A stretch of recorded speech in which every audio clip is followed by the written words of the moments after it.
Kaieteur Radio.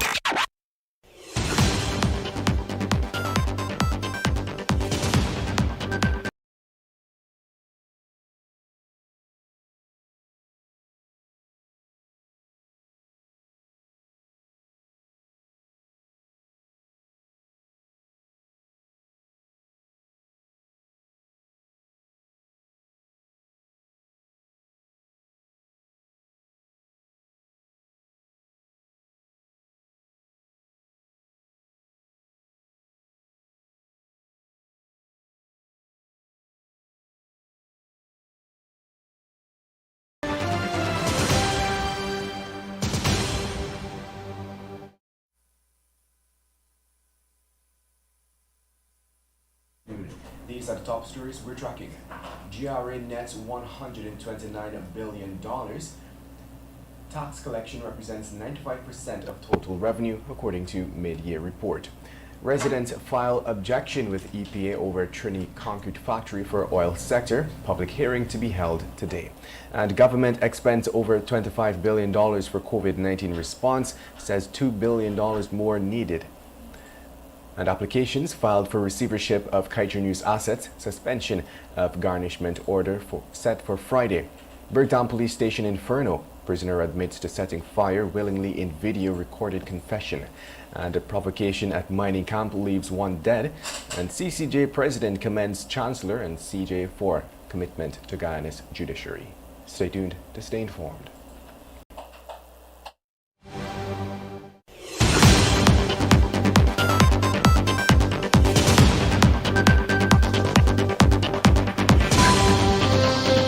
Guyana is now a full-fledged oil-producing nation. But how much do you know about this valuable yet finite resource?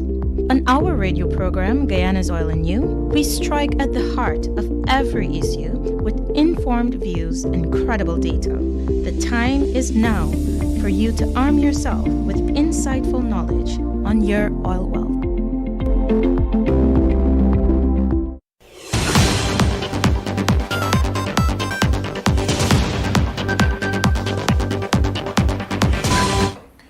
And now for the news in detail. The Ministry of Finance revealed in its latest mid-year report that GRA's tax collection grew by $22.2 billion to $129 billion. It said this represents 95.4% of total revenue collections by the government for the first half of 2021. The finance minister said internal revenue collection totaled $66.6 billion, an increase of 19.1% over the same period for 2020. The finance minister said this was mainly due to a $5.1 billion increase in corporation tax collection from private companies in the mining and quarrying, retail trade, and telecommunications sectors. In addition, the ministry said personal income taxes collection increased by $2.9 billion or 16.4%, primarily due to higher payment from companies within the oil and gas sector. In other news, from 2020 to mid-2021, the PPPC government has expended $25.7 billion on its COVID-19 response program. And in order to achieve herd immunity among the adult population, it may very well need another $2.1 billion before the year is over. This was noted in the latest mid-year report by the Ministry of Finance. The ministry shared that in 2020, the government expended $16.7 billion in COVID-19 response, of which $7.1 billion related to the health sector, representing 13.9% of the total health sector spending. Further, the ministry said $7 billion was expended on the COVID-19 cash grant program, which saw the commencement of distribution of $25,000 to every household across the country as a form of livelihood support. And moving on, residents of Felicity, Happy Acres, Le Souvenir, and Atlantic Gardens on the east coast of Demerara are contesting efforts by Trinidadian firm Vista Trading and Logistics to establish a specialized concrete batching plant and storage facility in their community. The protest follows the decision by the EPA to exempt the project from the requirement of an environmental impact assessment. The residents are challenging this decision on several grounds and are expected to register their concerns at a public hearing today. The concerned residents noted that the developer intends for the primary function of the facility to be batching and distribution of cement for oil wells rather than storage. In other news, applications filed in the High Court for the receivership of Kaieteur News assets and suspension of the garnishment order against the company is expected to be heard before Justice Nareshwar Harnanan. The matters are set to be heard by the judge this Friday at 14:30. The hearings were deferred to Friday after the scheduled proceeding before Justice Harnanan was rescheduled owing to the absence of certain parties involved in the matter.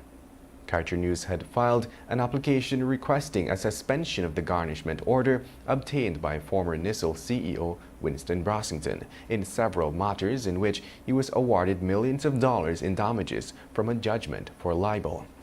Brassington has secured an order to garnish monies from Kaieteur News accounts after he won 7 of 19 separate lawsuits he filed against the newspaper for libel. So far, the former NISL's head was awarded $36 million in judgments, of which he collected some $18 million from the company's bank account via a garnishment order from the court. However, Kaieteur News has since filed an application to suspend the garnishment order and requested time to pay the judgment sum. In the meantime, Brassington filed another application to put the company's assets in receivership. You're listening to Kaieteur Radio 99.1 and 99.5 FM. This is the news at noon. We will return after the break.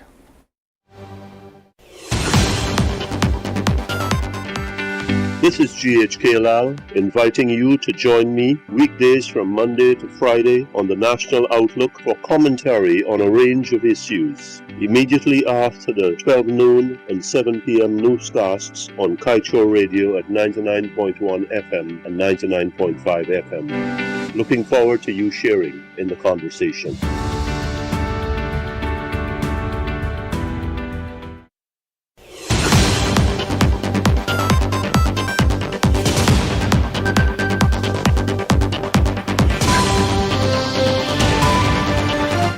Welcome back. Let us continue with the news.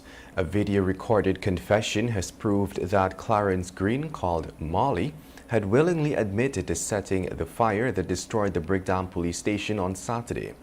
Recent reports had circulated that Green, through his lawyers Ronald Daniels and Kiswana Jefford, had denied any involvement in the fire. In fact, the suspected arsonist is now claiming that he was assaulted and forced to sign a statement that was never read to him. There were also claims made that the Home Affairs Minister Robeson Ben and an officer by the name of Caesar were present at the time when he was being forced to sign the statement. Consequently, the Guyana Police Force had sent out a press release refuting those allegations, and the suspect's video confession tape, seen and a few other media houses, has proved that Green willingly admitted to setting the Brickdam police station on fire. In other news, provocation at a mining camp in Region 8 has left one miner dead and another in custody for murder. Dead is 38-year-old Eon Anthony Ramnarain of 3rd Avenue, Bartica. According to police, the murder occurred on Monday at a mining camp at Obana, Bagdam, Curabrong, Pataro, Region 8. It is understood that Ramnarain and the 25-year-old suspect are known to each other since their camps are located next to each other. It is alleged that the suspect is in the habit of cursing and talking to himself, and that Ramnarain usually provokes the suspect.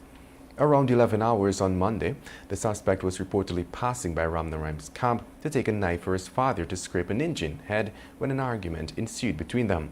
The argument escalated and Ramnarain armed himself with a piece of wood and a pickaxe handle and reportedly used it to lash the suspect to his head and left foot. This resulted in the two men fighting, and the suspect, who was armed with a knife, dealt Ramnarain several stabs about his body. And I'll just tell you, President of the Caribbean Court of Justice, Justice Adrian Saunders, on Tuesday, during the launch of the second edition of the Code of Ethics for Judicial Officers, commended the Chancellor of the Judiciary, Yonit Cummings Edwards, and Chief Justice Roxanne George Wiltshire for their commitment and what they have been doing for Guyana's judiciary. 18 years after the first Code of Ethics was launched for judicial officers in Guyana, the second edition was on Tuesday launched at the Pegasus Hotel. Justice Saunders was among other regional judicial officers who made a virtual appearance at the event. The CCJ president gave the keynote address, during which he praised the Chancellor and the CJ for their dedication to Guyana's judiciary and also expounded on the Code of Ethics. And moving on, in an effort to ensure that the residents of Region 10 get value for the monies allocated to the region by the government in the 2021 national budget, regional officers are holding errant contractors accountable for producing substandard work. In fact, one contractor is now in hot water for a road that is already deteriorating that was completed only a few weeks ago. The road, located in Rainbow City, Mackenzie, has visible breakages and its surface is uneven and some parts void. And now for your COVID-19 update, followed by the page 7 of the Kaieteur News dedicated to being blunt. Yesterday, the Ministry of Health reported that 9 more persons who tested positive for COVID-19 have died. As a result of this, the country's COVID-19 death toll has moved to 816. The country's latest fatalities are that of 8 unvaccinated persons and 1 partially vaccinated person. Meanwhile, 215 new infections were recorded, bringing the total number of confirmed cases to 32,951. 34 patients are in the ICU, 151 persons in institutional isolation, 3,553 in home isolation, and 6 in institutional quarantine. To date, a total of 28,397 persons who tested positive for the virus have recovered. Guyanese, read and understand for yourselves. 50 million Guyana dollars is not chicken feed money. Though it was for a seed paddy facility, it is not bird seed money for a poor country like Guyana. The present regime cannot blame the last one for this, since it is from 13 years ago. But now, another 25 million Guyana dollars must be spent to get the seed facility going. Which poor society can rise up with leaders like these? Lots of spending and borrowing, and talking, and thieving. And with that, we've come to the end of today's News at Noon. I'm Kevin Smith. Thank you for listening.